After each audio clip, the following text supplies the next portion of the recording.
Buenas tardes a cada uno de ustedes. Ahora será el turno de su servidor el poder brindar un nuevo concepto, digamos, en la epistemología del conocimiento, que es la transdisciplinariedad. Un punto que se ha evolucionado con pensadores del pensamiento como Edgar Morin y Nicolás Nicolescu.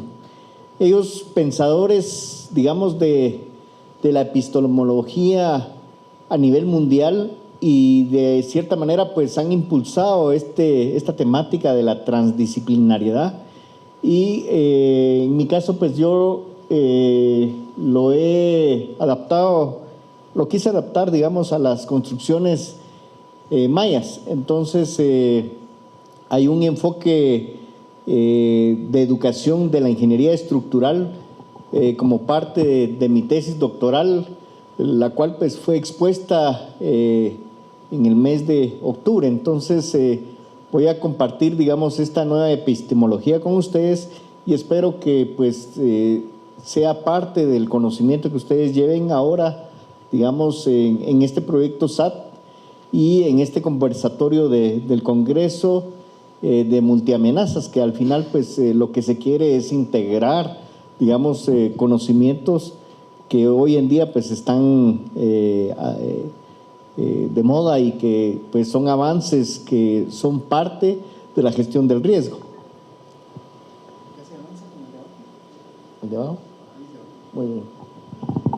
Entonces la descripción general de la tesis que pues tuve a bien desarrollar fue un enfoque educativo de la ingeniería estructural en la construcción de las pirámides mayas. Hay una relación bastante directa con esta epistemología que es la transdisciplinariedad y cómo se conecta, digamos, con las construcciones mayas. Para poder iniciar, quiero exponer qué es la transdisciplinariedad. Es un enfoque del conocimiento que trasciende las fronteras de las disciplinas tradicionales para abordar fenómenos complejos de manera integral. Una de las cosas que sí tenemos que tener claro es de que esto viene desde el concepto del pensamiento complejo. O sea, es una cuestión totalmente diferente del nuevo pensar para poder dar un enfoque diferente, digamos, a todas las disciplinas que en este caso pues pudiesen desarrollarse. Cuando hablamos de multidisciplinariedad, estamos hablando de sumas de disciplinas. Cuando hablamos de interdisciplinariedad, integra métodos entre campos. Entonces, tenemos que ver cuál es la diferencia que hay entre cada nivel para poder comprender, digamos, lo que corresponde a la transdisciplinariedad. En el caso de la interdisciplinariedad, integra métodos entre campos. Eso quiere decir, por ejemplo, digamos, en el caso de la ingeniería hay diversos campos, como la química, la ambiental, la ingeniería civil, la ingeniería mecánica, en fin, hay una diversidad de campos dentro de la ingeniería. Eso entonces se define como la interdisciplinariedad. Cuando hablamos de multidisciplinariedad es la suma de cada una de las disciplinas. Y entonces la idea es poder conversar, digamos, con estas disciplinas para poder conformar lo que es la multidisciplinariedad. Y el tema de la transdisciplinariedad, como he mencionado, cruza, supera y articula los saberes del conocimiento. Y cuando hablamos de los saberes del conocimiento, no hablamos únicamente solo de disciplinas, sino que hablamos de una integración de tal manera de que la transdisciplinariedad une conocimientos técnicos, une conocimientos ancestrales, y ahí es en donde, digamos, se une y se enfoca, digamos, el tema de las construcciones mayas. ¿Cómo podemos relacionar este tema? Entonces, la transdisciplinaridad, como lo mencioné, cruza, supera y articula saberes más allá de cualquier disciplina. Y entonces, ¿aquí qué incluye? Incluye conocimientos científicos, saberes profesionales y técnicos, saberes culturales, sociales y comunitarios. Entonces, aquí es en donde ya hay una diferencia del conocimiento, porque Ya no únicamente se toma el conocimiento científico o los saberes profesionales y técnicos, sino que también se toma en consideración la cultura como parte del conocimiento. Y eso, pues de alguna manera, yo les preguntaría ahora, ¿será que los mayas tenían este conocimiento? ¿Qué piensan ustedes?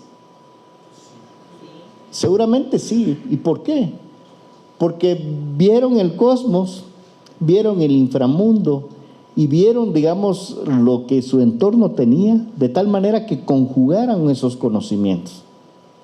Pero ¿qué hacemos nosotros hoy en día? Hoy en día solo vemos únicamente el conocimiento científico o técnico que cada una de las profesiones pues desarrolla a nivel universitario o a nivel técnico, pero solo hasta ahí nada más, porque no hay una trascendencia del saber. Y entonces, ¿por qué es de que hay muchas amenazas, digamos, a nivel mundial? Porque solo nos enfocamos en la parte disciplinar. Entonces ahí yo cabalmente lo encadeno y justamente, digamos, el tema de transdisciplinariedad, a pesar de que es una epistemología del pensamiento complejo, justamente se enfoca, digamos, en lo que nosotros debemos de cambiar hoy en día para que las disciplinas puedan cambiar de enfoque a nivel educativo.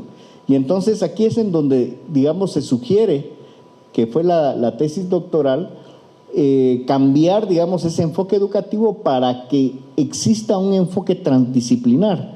Y de esta cuenta, pues entonces el ingeniero que se va a formar en la parte de la ingeniería estructural tenga un conocimiento mucho más amplio. Y aquí es en donde yo acoto de que debemos, de que, digamos, el profesional lo vea como los mayas vieron en su momento, digamos, las construcciones. Y aquí es en donde hay mucho conocimiento y uno dice, bueno, ¿y por qué los mayas pensaron en colocar sus estructuras en las tierras bajas del Petén, como lo acaba de explicar la ingeniera Gordillo? Ya nos explicó la razón del por qué se llama así.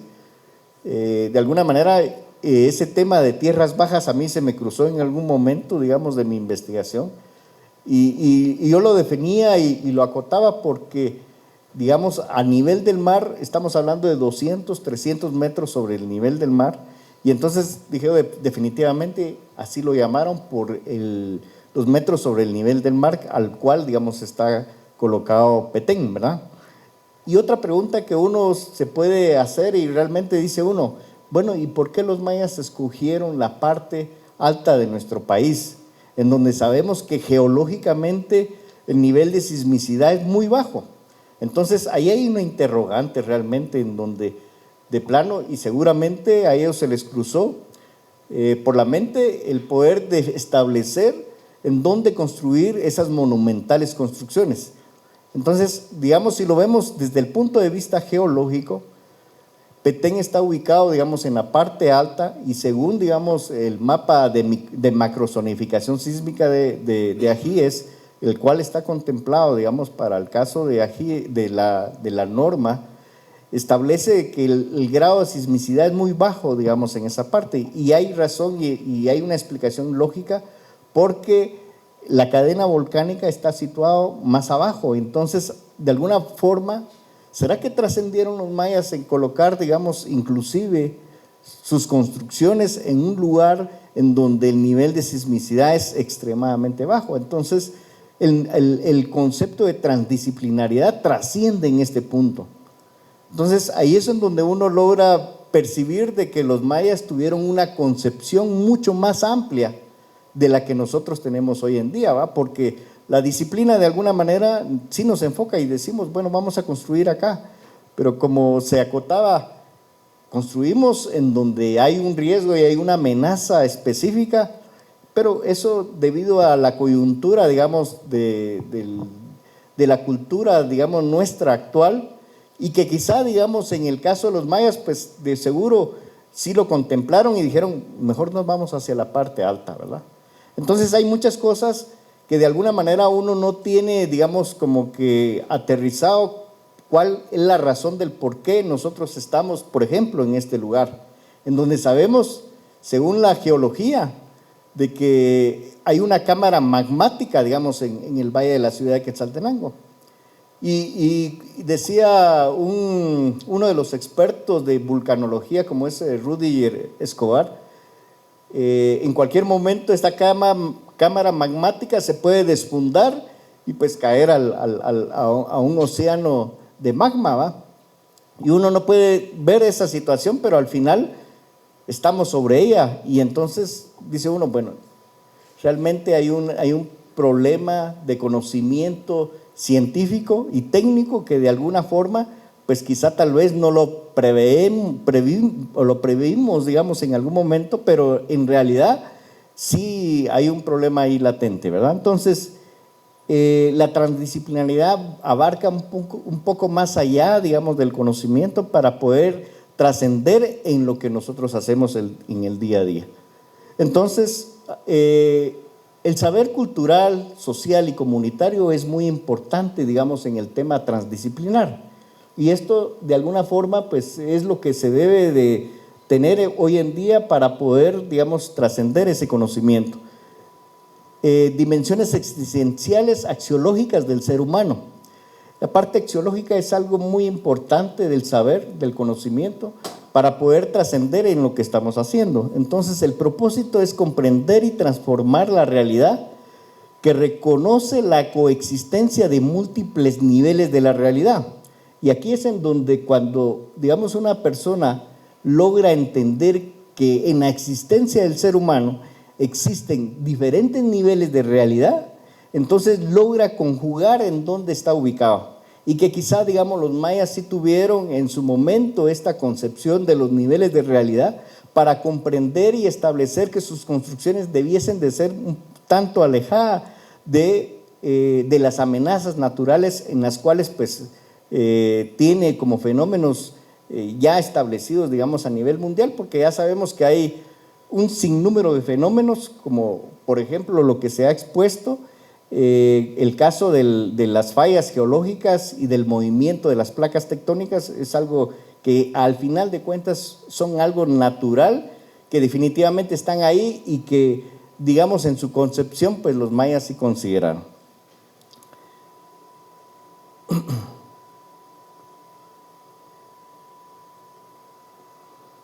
Ya se me fue. Ahí está. La transdisciplinaridad como un modo de pensar y producir conocimiento conecta, integra y trasciende fronteras entre las disciplinas. Un paradigma para comprender la complejidad del mundo y la vida. Para poder hacer una disrupción del pensamiento, o sea, del conocimiento, necesitamos establecer paradigmas. Dentro de la evolución de la ingeniería estructural hubieron un sinnúmero de pensadores que de alguna manera contribuyeron a la evolución del conocimiento de la ingeniería, pero definitivamente cuando se construye un paradigma cambia esta situación y entonces hay una tesis ahí que de alguna forma hay que demostrar para poder cambiar lo que estamos haciendo. La transdisciplinaridad también es un enfoque que involucra al ser humano entero desde el punto de vista cognitivo, emocional, ético, social y espiritual.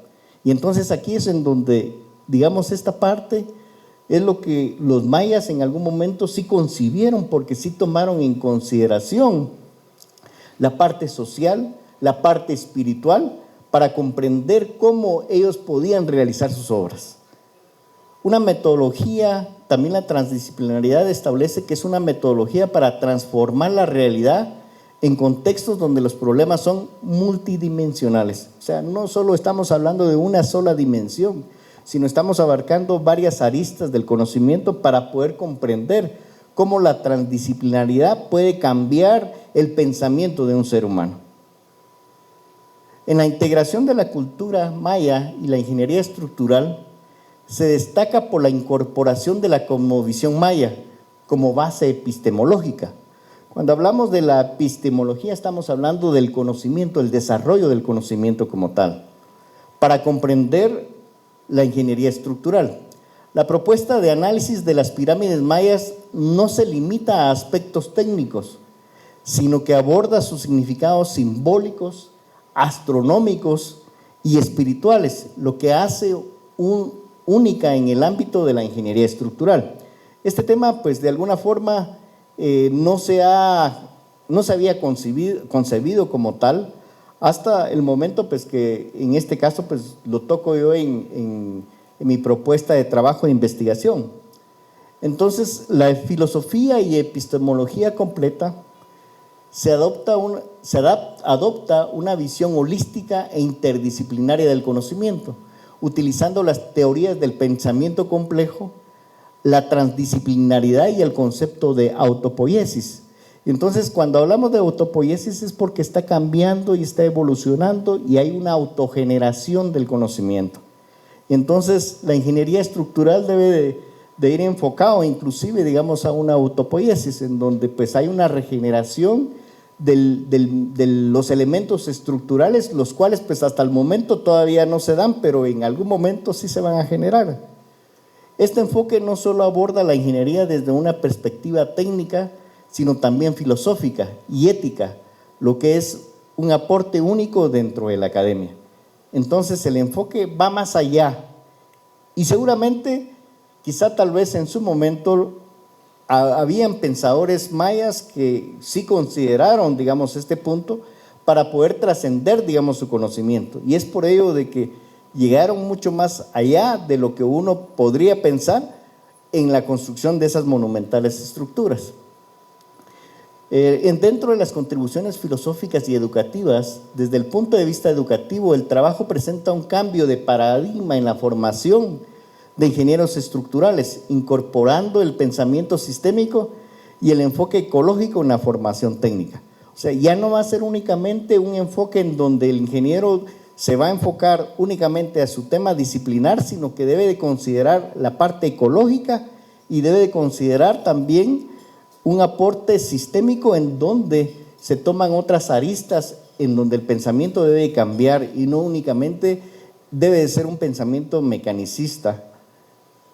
Esto puede transformar el modo en que se abordan los problemas complejos de la ingeniería, dando paso a una educación más integradora, sostenible y consciente del impacto cultural y ambiental.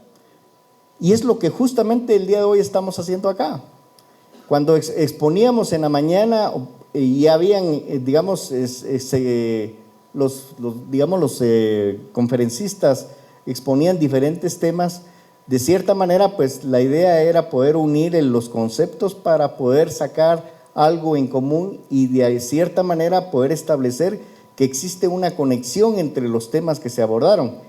Pero hay necesidad de poder hacer esa conexión para poder comprender cómo es que estos temas pudiesen conectarse. Entonces, ¿cómo se incluye la transdisciplinariedad en la ingeniería estructural de las construcciones mayas? En el estudio de las construcciones mayas, al permitir comprender estas obras no solo desde su dimensión física y técnica, sino también desde los aspectos históricos, culturales, simbólicos, materiales, ambientales y cosmológicos que influyeron en su diseño, construcción y desempeño estructural. Entonces, hay un sinnúmero de conceptos que se deben de tomar en consideración para poder comprender cómo esas construcciones, pues de alguna forma todavía siguen en pie. A veces en la universidad, yo soy docente universitario, en la universidad me molestan mucho y me dicen, mire, ¿y por qué se caen los puentes, va? ¿Y por qué aquel puente de Jorge Ubico que se construyeron en los años, a finales de los años 40, se caen y realmente, digamos, los que hoy se construyen, se los lleva al río más fácilmente que los que se construyeron a finales de los 40, ¿va? Y entonces, lo más crítico acá es de que yo doy el curso de puentes, ¿va? Porque entonces me atacan por 2 o 3 lados, ¿va? Y entonces dice uno, bueno, ¿realmente qué es lo que sucede, va? Pero en aquel entonces probablemente no había corrupción como la que tenemos, ¿va? Entonces hay otra componente que de alguna manera no, digamos, no se tenía establecido, pero hoy en día esa componente pues sí está siendo mella, digamos, en nuestras estructuras, ¿va? Entonces, aunado al riesgo, aunado a la amenaza, ese otro componente pues ahí está, y eso pues de alguna forma tiene un impacto muy significativo, digamos, en las construcciones, ¿no? Entonces la ingeniería tradicional, ¿qué es lo que hace la ingeniería tradicional? Veamos. Analiza cargas, establece qué tipo de materiales, define qué tipo de geometría se va a colocar, cuál es su comportamiento sísmico, se estudia la mecánica de suelos y de alguna manera, pues, si nos damos cuenta, pues aquí necesitaríamos de un ingeniero en materiales, un ingeniero que estudie, digamos, el comportamiento dinámico, un ingeniero que estudie la mecánica de suelos, y luego, ¿qué es lo que, digamos, se sabe de que hicieron los mayas? Pues establecieron una cosmovisión como tal, tuvieron una organización social muy fuerte, donde pues tuvieron que poner ahí muchos peones para poder trabajar y poder llegar a esas construcciones, porque uno se pone a pensar, y bueno, ¿y cómo le hicieron? Porque realmente pesan toneladas esas piedras que de alguna manera fueron colocadas una tras de otra, y realmente pues uno cuando ve, dice, bueno, ¿y aquí qué material cementante utilizaron? Y entonces uno se pone a pensar realmente cómo influyó, digamos, la figura geométrica, qué tipo de cemento utilizaron al final, y entonces veo muchas componentes que de alguna manera pues influyeron, y ahí están las obras, ¿va? Pero también sabemos que hubieron rituales de construcción, ¿va? Eso pues de cierta manera, y seguramente pusieron a alguien ahí sacrificado para poder decir, bueno, no se llegó a la meta y vamos a sacrificar a alguien ahí para poder llegar a la meta, ¿va? Seguramente, ¿va? Seleccionaron simbólicamente el sitio, tuvieron un conocimiento empírico sobre el suelo, el clima y materiales locales. Realmente hay un versículo en la Biblia que dice de Eclesiastés que todo lo que está hecho ya fue hecho por el ser humano. Y entonces dice uno, bueno, ¿qué pasó entonces? Pues no sabemos, porque como que se perdió todo lo que, digamos, se ha hecho en el pasado, y seguramente lo que nosotros estamos haciendo hoy, más tarde, y cuando hablo más tarde, tal vez pasarán unos 1000 o 2000 años, pues seguramente ya no vamos a saber qué fue lo que hicimos nosotros, ¿va?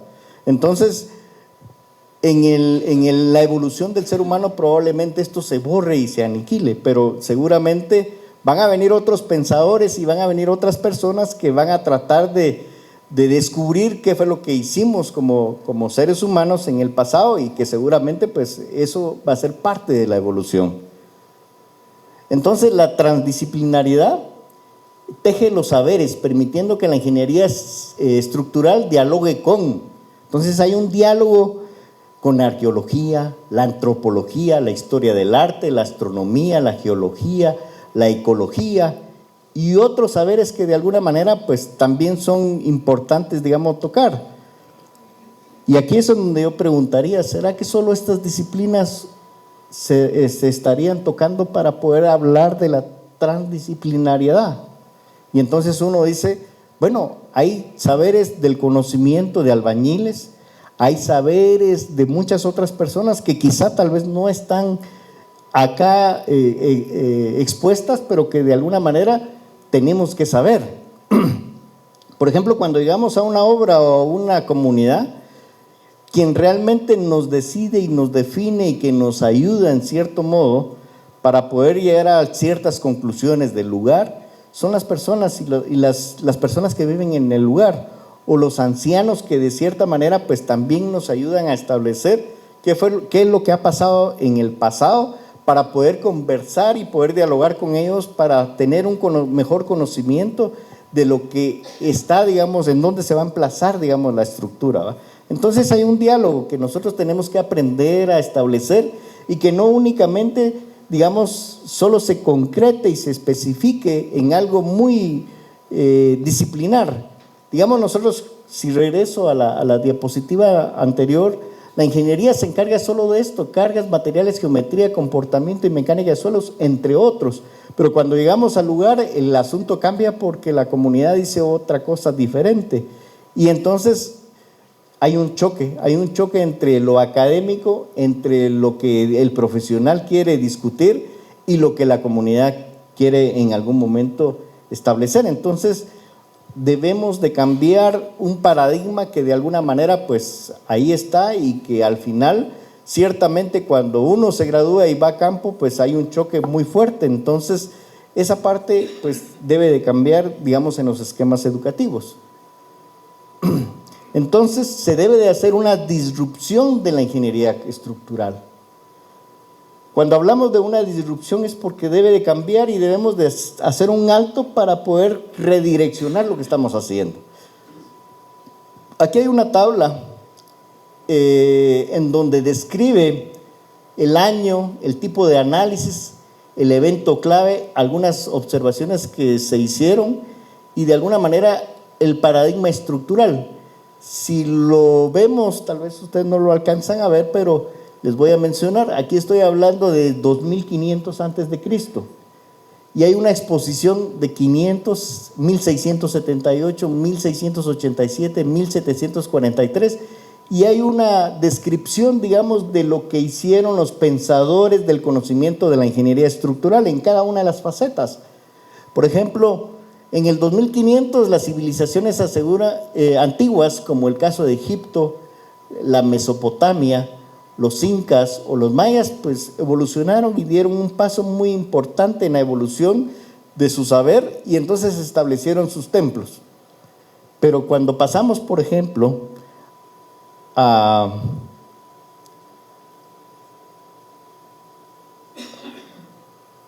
a 1888, en donde se establecen, por ejemplo, el tipo de análisis estático, dice, el círculo de Moore y los esfuerzos. El círculo de Moore sirve, digamos, en resistencia de materiales para poder describir los esfuerzos internos de un material. Entonces, esto pues lo realizó Christian Otto Moore en 1888 y estableció la teoría de los esfuerzos. Pero él se concretó únicamente y específicamente a un punto, digamos, de la ingeniería de resistencia a materiales en ese año, y que estableció cómo, digamos, podemos modelar y establecer cuáles son los esfuerzos que intervienen en un material. Y eso es lo que nos sirve hoy en día para poder diseñar. Y entonces un ingeniero estructural lo que va a ver es, bueno, vamos a colocar un tipo de material para que su comportamiento y su desempeño sísmico sea tal que no tenga un riesgo muy alto o muy elevado. Pero eso lo vio esta persona en 1888 y se enfocó específicamente a eso. O sea, se concretó específico solo a eso. Y entonces, pero no vio más allá. Así como cuando Newton estaba sentadito abajo de un árbol y le cae la manzana, pues, ¿verdad?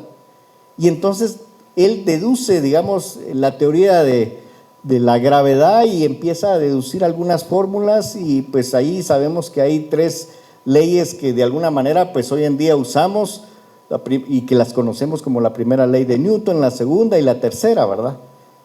Entonces, y vemos de que en realidad, digamos, esa evolución del conocimiento se estableció en poder describir únicamente las 3 leyes de la naturaleza, como lo conocemos, ¿va? Pero cuando le preguntamos a Newton, pero ¿qué pasa si, por ejemplo, bueno, si le hubiésemos preguntado a Newton y le hubiéramos dicho, bueno, pero su marco de referencia solo fue el arbolito y la manzana, pero si nosotros nos hubiésemos salido de la Tierra y le hubiéramos preguntado, mire, pero si lo vemos desde la Tierra, desde la Luna o desde Marte, por ejemplo, nuestro marco de referencia cambia. Pero él no lo concibió así, él solo lo concibió en el momento que le cayó la manzana y hasta ahí fue su dimensión. Y entonces aquí es en donde cambia totalmente, porque cuando ya lo vemos desde otra arista diferente, entonces ya la concepción cambia totalmente, ¿va? Y entonces ya viene la teoría de la relatividad. Y entonces en ese momento ya la concepción y lo que se conoce cambia totalmente, y entonces viene lo que se conoce como la disrupción de la ingeniería. Y entonces, dentro del esbozo que yo hago acá, es una historia de la evolución de la ingeniería, de qué es lo que ha pasado, qué ha pasado con el transcurrir de los años y cómo la ingeniería estructural ha evolucionado. hasta el punto en donde pues yo coloco acá en el 2024 un cambio de paradigma, y un cambio de paradigma en donde establezco un nuevo enfoque de la ingeniería a través de la ingeniería estructural inversa y la ingeniería evolutiva, y eso es lo que pues, y es un cambio de paradigma pues que de alguna manera ya está establecido. La ingeniería estructural de los mayas y los problemas NP. Aquí hay una concepción un tanto diferente porque busca una solución que no sea puntual, sino que debe de comprenderse como un fenómeno en su integralidad, proponiendo que la investigación debe realizarse desde la perspectiva de la complejidad, la transdisciplinariedad y lo hologramático, ya que están relacionadas en temporalidades distintas y no analíticas. Por ejemplo, cuando hablamos de comida y nutrición, aquí estamos hablando, el saciar el hambre con cualquier comida se puede considerar como un problema PEM. O sea, ¿qué es lo que nosotros buscamos? Saciar nuestra hambre. Es lo primero que hacemos, como considerando, digamos, este ejemplo de problemas NP. Pero si se considera que si lo que se consume es nutritivo, es saludable y que es oportuno, así como va en armonía del pensamiento y con el cuerpo de quien lo consume, se considera como un problema NP. O sea, yo puedo decir, voy a tomar agua, me quitó la sed, pero en realidad cuando ya el médico me dice, usted tiene que tomar 3 litros diarios de agua. ¿Y para qué va a tomar agua? Por ejemplo, para poder bajar la presión del cuerpo. Y entonces, cuando ya empezamos a ver otros enfoques distintos y poder saber de que lo estamos haciendo para un bien, digamos, de nuestra salud, entonces el enfoque ya está cambiando y no solo únicamente decimos, voy a tomar agua nada más, solo para saciar mi sed. No sé si me explico. Entonces estoy cambiando la manera de cómo estoy pensando, digamos, mi conocimiento. Pero si solo digo, estoy saciando mi sed, pues hasta ahí llega mi pensamiento. Pero cuando ya cambio, digamos, el enfoque, entonces estoy llegando mucho más allá de mi pensamiento.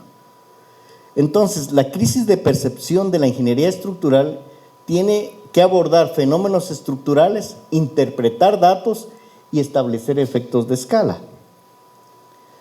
Cuando hablamos de incertidumbre y complejidad de la ingeniería estructural, y este es un tema que quizá tal vez entra a mucha discusión, quizá tal vez desde un punto de vista filosófico, pero también desde un punto de vista real. Cuando hicimos nuestra, digamos, expedición, yo la defino así, nuestra expedición a Tikal con el doctor Ventura, pues hablábamos de la incertidumbre. Y cuando hablamos de incertidumbre hay mucho que pensar, digamos, en esta parte, porque hay incertidumbre que de alguna manera tenemos que evaluar en su momento. Tenemos que desarrollar y establecer qué tipo de incertidumbre estamos hablando. Porque nadie, por ejemplo, yo le decía, nadie nos garantiza, por ejemplo, si esta columna está acá y definimos que tiene una resistencia y tiene un valor de concreto, digamos, de resistencia. Nadie nos define de que esa otra columna que está allá, que estoy señalando, pues es de la misma característica que tiene esta otra. Entonces, ahí hay una incertidumbre. Sin embargo, el que me está fundiendo me dice, pues yo la dejé exactamente igual a la otra. Pero cuando ya empezamos a evaluar, empezamos a ver, este le puso 4 varillas y aquella le puso 5. Suele pasar, porque tampoco nadie nos garantiza de lo que está en planos, pues justamente se está colocando, digamos, en obra, ¿va? Entonces, también puede ser de que esta columna haya sido fundida hoy y aquella otra columna fundida el día de mañana. Hoy hizo una temperatura de 20 grados y el día de mañana hizo una temperatura de menos 5 grados. Entonces hay condiciones diferentes.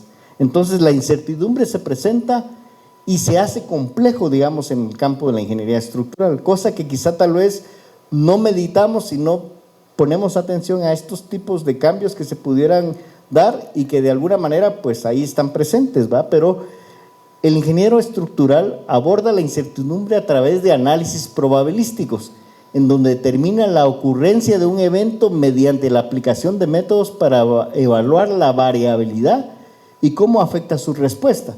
Y hay un ejemplo muy clásico por el doctor Monzón que dice, ¿qué pasa, digamos, cuando nos vamos a la carretera y decimos, y vamos a esperar un bus y decimos, bueno, si estamos en Guatemala, no sabemos en qué momento va a pasar el bus por nosotros. Pero si estuviésemos en Europa, seguramente, y apuntamos el horario, o en los países desarrollados, y apuntamos el horario y decimos, ese bus tiene que pasar a las 4 de la tarde, y seguramente a las 4 de la tarde ahí está pasando. Pero en Guatemala esta situación no pasa, porque puede ser de que el bus pase a las 4 menos cuarto, las 4:30, y entonces hay un problema real.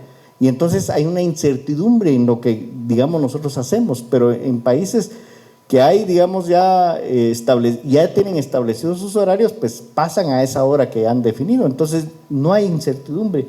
Y bueno, podríamos decir que sí la hay, pero es determinística. Pero cuando ya es probabilística y en donde ya la cuestión es por azar, entonces ya empiezan a cambiar las condiciones en las cuales, digamos, las construcciones pudiesen cambiar y entonces todo se vuelve complejo. Asimismo, se hace valer de factores de seguridad, estamos hablando de la incertidumbre, de factores de seguridad para establecer esa incertidumbre de no saber con exactitud la respuesta correcta que puede tener una estructura ante una acción. Estos son factores que han ido corrigiendo por parte de muchas instituciones que han realizado experimentación con elementos estructurales, así como en caso de los suelos. Entonces, las dinámicas del conocimiento y el cambio establecen la transdisciplinaridad del conocimiento y establece esos niveles de realidad, la lógica de un tercer incluido y una complejidad como tal. Entonces, la ingeniería estructural maya establece materiales utilizados en las construcciones como piedra caliza, obsidiana, pedernal, madera, adobe, estuco, entre otros. Entonces ellos lograron descubrir estos materiales que se adecuaron a sus construcciones de tal manera que sí lograron conjugar la cosmovisión, el inframundo y la realidad en su contexto de su entorno. Entonces, cuando hablamos de los aspectos deterministas y reduccionistas, el reduccionismo es un sistema que se puede dividir en partes para ser analizado cada uno por separado, para determinar que la suma de sus partes establecerá un comportamiento. Y el determinismo se basa en que, dado las condiciones iniciales para el comportamiento de un sistema, es posible predecir de manera precisa, por lo que se puede predecir eventos futuros. Digamos, una de las cosas que quizá tal vez hay en el pensamiento de muchos profesionales es de que son pensadores reduccionistas y deterministas. ¿Y por qué? Porque ya se sabe cuál es la condición inicial y qué es lo que se espera futuro. ¿Y cuál es el reduccionismo? Porque se analiza de una manera separada, digamos, el conocimiento, de tal manera que se quiere llegar a algo muy concreto. Pero en realidad aquí es en donde el pensamiento reduccionista y determinista realmente no encajan, digamos, dentro del pensamiento, porque al final todo es complejo. Y cuando ya la complejidad se hace presente, entonces la incertidumbre nos aborda. Un ejemplo muy claro, determinismo. Queremos de que, por ejemplo, si hay una predicción de que hoy llueve, queremos de que justamente a las 4 de la tarde empieza la lluvia. Y establecemos modelos para poder predecir de que a esa hora va a llover tal día y en tal hora. Pero para poder llegar a eso, pues hay ecuaciones que pueden representar, digamos, esta parte. Y entonces los meteorólogos se sirven de muchas ecuaciones para poder predecir que justamente a esa hora y ese día va a llover. Pero en realidad todo puede cambiar. Y puede cambiar porque hay un terremoto, hay algo que puede pasar de manera extraordinaria, entonces ya estamos hablando de que debe de acotarse, digamos, la probabilidad para poder establecer si realmente va a llover o no va a llover. Entonces, nuestras profesiones en algún momento están enfocadas a un pensamiento reduccionista y determinista, porque queremos que las cosas sean tal y como nosotros lo estamos haciendo pensar que así se va a dar, pero en realidad eso no suele pasar, ¿verdad? Por ejemplo, si alguien hace una broma ahorita, pues va a cambiar todo el esquema de esta presentación y entonces cambiaría nuestra atención y entonces yo ya no seguiría. O si viene un sismo, por ejemplo, ¿verdad? O cae un rayo y entonces se desborda lo que podría pasar, ¿verdad? Pero eso quizá tal vez no está dentro de nuestro pensamiento porque estamos enfocados precisamente en la presentación que estoy haciendo, ¿verdad?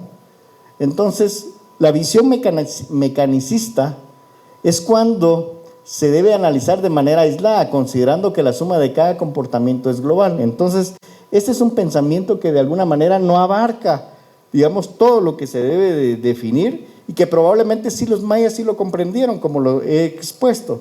Y probablemente, digamos, el de mecánica de suelos solo se enfoca solo a la mecánica de suelos. El de ingeniero estructural solo se enfoca a ver la parte, digamos, de los elementos estructurales, de las cargas, de los materiales, etcétera. Entonces, ahí hay una visión mecanicista, porque se piensa que solo únicamente se debe de analizar desde una cuestión aislada, cuando en realidad hemos visto de que debe de ser en múltiples saberes.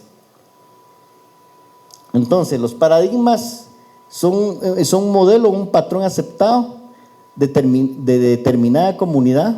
Y entonces Hurtado y Toro en 97 dice: la diversidad de las formas de conocer de una época y cada uno de ellos constituye un modo común fuera de lo cual es posible conocer. Y entonces existe una evolución de la ingeniería estructural.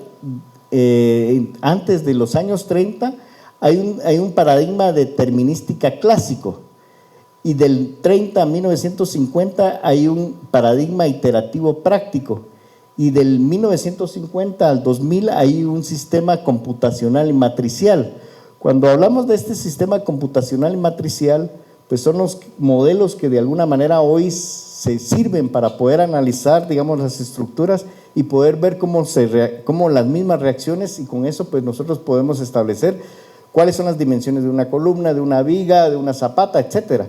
Entonces, digamos, estos modelos pues ayudaron a establecer de una manera mucho más rápida, digamos, los sistemas que son complejos, pero que en realidad solo se enfocan y se establecen en la ingeniería estructural, en algo muy puntual.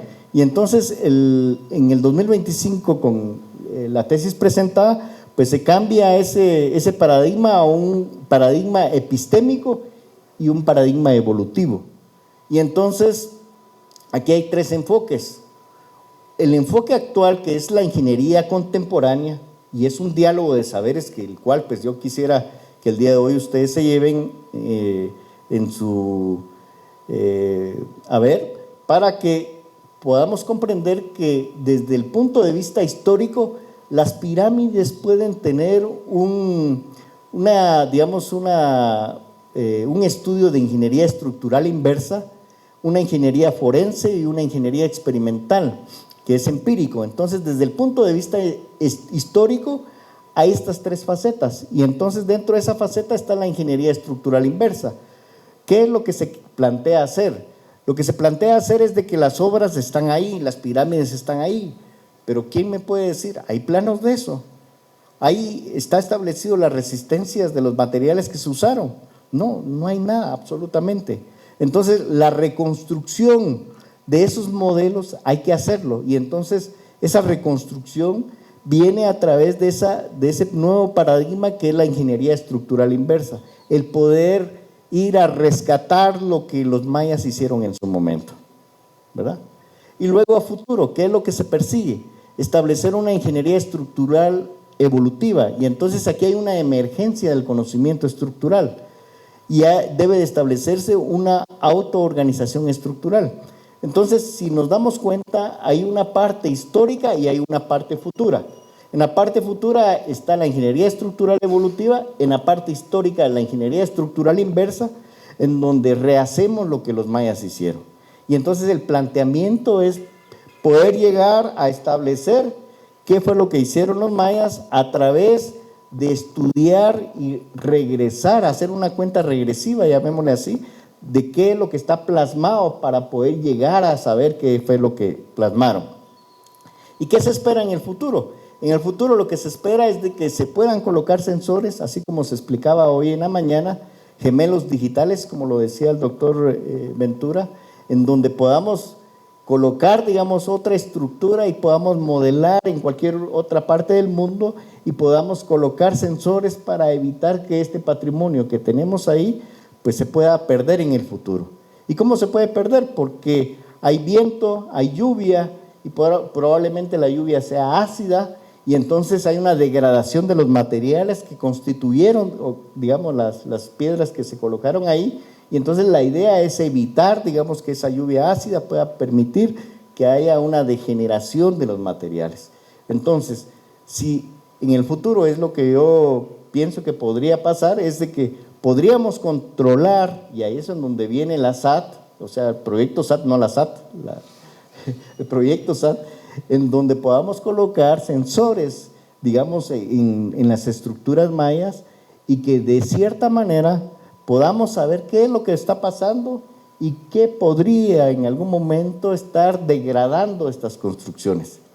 Pero también voy más allá, porque lo que me pongo a pensar es cómo podríamos, teniendo esos gemelos digitales, poder retroalimentar y decirle a la estructura, bueno, se va a degradar allá, pero le vamos a aplicar algo por acá, quizá tal vez algún componente químico, para evitar esa degradación química y esa degradación de tal manera de que la misma estructura hable y le diga al usuario qué es lo que debe de implementarse para poder autogenerarse. Y entonces ahí viene el concepto de autopoiesis, en donde hay una regeneración automática de lo que está pasando internamente y lo que en algún momento se podría dar.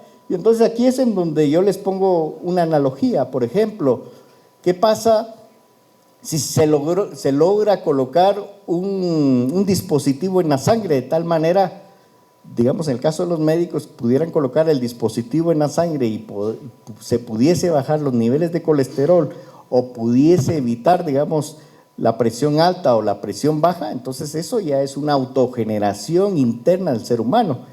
Entonces esa es una evolución que en algún momento se espera y seguramente eso es lo que va a llevar y a conllevar, digamos, unas mejores estructuras, ya no hablando de aislamiento sísmico, sino que a una autogeneración interna de una estructura, así como lo podría hacer, digamos, el médico en su momento. Entonces hay una autogeneración, a una autoorganización interna, de tal manera que evite, digamos, el colapso del ser humano, ¿verdad?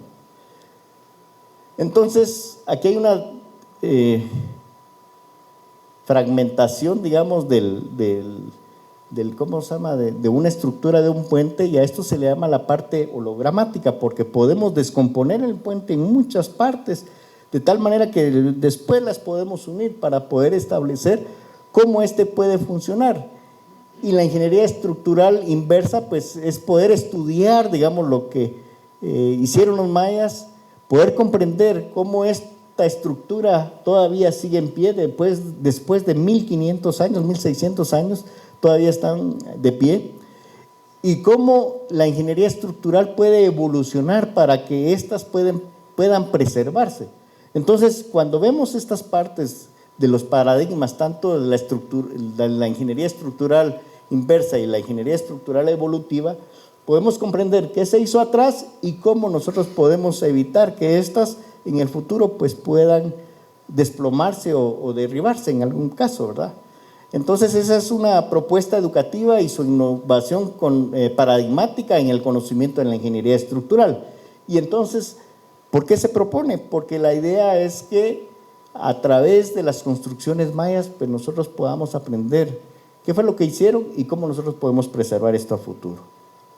Entonces, cuando hablamos más allá de la estructura, el legado de un paradigma vivo, y cuando, digamos, nosotros hicimos la expedición a Tikal, pues algo muy importante fue poder determinar su ritmo cardíaco, por decirles algo. Esa es otra analogía. Yo tengo, si estoy de pie, tengo un ritmo cardíaco. Si estoy sentado, tengo otro ritmo cardíaco. Si voy corriendo, tengo otro ritmo cardíaco, puede cambiar. Y entonces lo que nosotros hicimos fue evaluar si realmente están en movimiento o no están en movimiento las pirámides. ¿Y qué creen ustedes? ¿Estarán en movimiento? Hay vibración. Y la vibración está aquí plasmada, vean. Por primera vez, a través del doctor Ventura y pues su servidor, pues hicimos esa expedición a Tikal y tomamos realmente el ritmo cardíaco de si hacemos la analogía, de las pirámides, y están vibrando. Entonces quiere decir de que esas pirámides, a pesar de que son grandes masas de rocas, tienen vibración, tienen vida. A pesar de que pues miramos que son materiales inertes, pero al final de cuentas están vibrando. Y están vibrando solo con el simple hecho de que nosotros producimos, hablamos. O el viento, digamos, le pega a la estructura, o el cántico de los animales que están alrededor. En fin, hay muchas variables que de alguna manera hacen de que la estructura pues vibre. Es como que si yo fuera a un lado, digamos, a uno de sus asientos y le grite en el oído, seguramente lo voy a alterar, ¿va? Entonces, al final, cualquier pues, condición externa lo que va a hacer es alterar, digamos, en este caso a la estructura, y eso es lo que suele suceder. Pero a veces no lo comprendemos hasta que realmente pues, vemos que en realidad están en movimiento, ¿verdad? Entonces, hay algo ahí particular que pues hay que estudiar. Y por eso es de que el paradigma es de que estos sistemas están vivos, a pesar de que pues de alguna manera pues no se conciben así, pero al final hay movimiento. En resumen, el estudio de la ingeniería ancestral maya aporta un valor axiológico, invaluable a la ingeniería estructural actual, porque revela soluciones ingeniosas y adaptadas a las condiciones ambientales y culturales del tiempo. Comprender los principios constructivos y los materiales utilizados por los antiguos mayas, como la caliza esculpida con gran precisión, puede inspirar nuevas estrategias de diseño y construcción más sostenibles y resilientes. Además, la preservación de estas estructuras perfectamente adaptadas al entorno natural de la selva petenera es fundamental para salvaguardar el patrimonio cultural y transmitirlo a las futuras generaciones. Y esto no únicamente va a ser para las construcciones mayas, va a ser también para aquellas estructuras que de alguna manera para nosotros son patrimonio cultural de la nación, como el caso de muchas construcciones en la antigua Guatemala o en los centros históricos de cada municipio y departamento. Pero la idea es de que vamos a tener que trascender más allá, no únicamente quedarnos con el pasado, sino tenemos que evolucionar. Y entonces aquí el concepto de autopoiesis pues debe de resurgir y para poder hacer esa evolución. Entonces, desde el punto de vista ontológico, estudia la naturaleza del ser, eso es la parte ontológica, y la parte axiológica estudia la naturaleza de los valores y los juicios de valor. Entonces, ya para ir concluyendo, la ingeniería inversa aprende a desaprender. O sea, tenemos que parar y decir, tenemos que desaprender de lo que tenemos actualmente y rehacer nuestro conocimiento. Volver a los orígenes para comprender cómo se configuró la sabiduría constructiva ancestral con los recursos actuales que se dispone. Y la ingeniería evolutiva, reconocer que todo sistema estructural debe transformarse y que su permanencia depende de su resiliencia y capacidad de su adaptación en su entorno.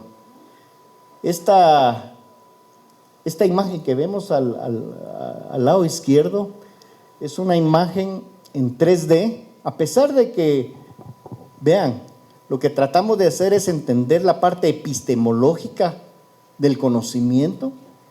Llegamos a Tikal a realizar estudios quizá tal vez los más avanzados que hoy actualmente existen en las pirámides, como la colocación de sensores para poder determinar esa vibración que les acabo de mencionar, y además la reconstrucción de la pirámide a través de un escáner 3D, ¿ya?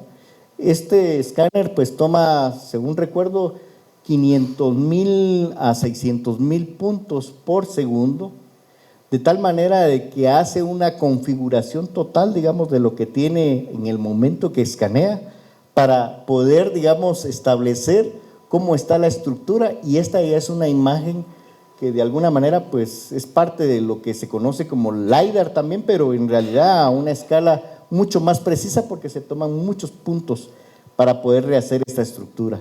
Entonces, pues yo con esto culmino. Solo quiero hacer mención de que pues este trabajo también ya se presentó en un congreso en Francia con el doctor Ventura, y pues ya es parte de la evolución de nuestro conocimiento.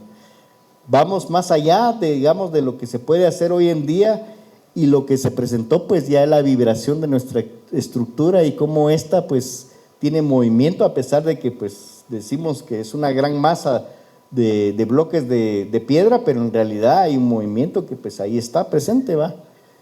Y entonces concluyo ya con esta presentación de esta imagen, que pues para mí es una belleza, ¿verdad? Porque es el Templo 2, el cual pues fue escaneado, y si pudiéramos acercarnos podríamos ver hasta el último detalle de la hojita que está ahí presente en este escáner que se tomó. Entonces espero que podamos, digamos, trascender en su pensamiento el día de hoy, y que se lleve en el concepto de transdisciplinariedad, para que lo podamos aplicar y saber de que la transdisciplinariedad nos puede ayudar a concebir de una manera diferente nuestros proyectos que vamos a realizar. Muchas gracias.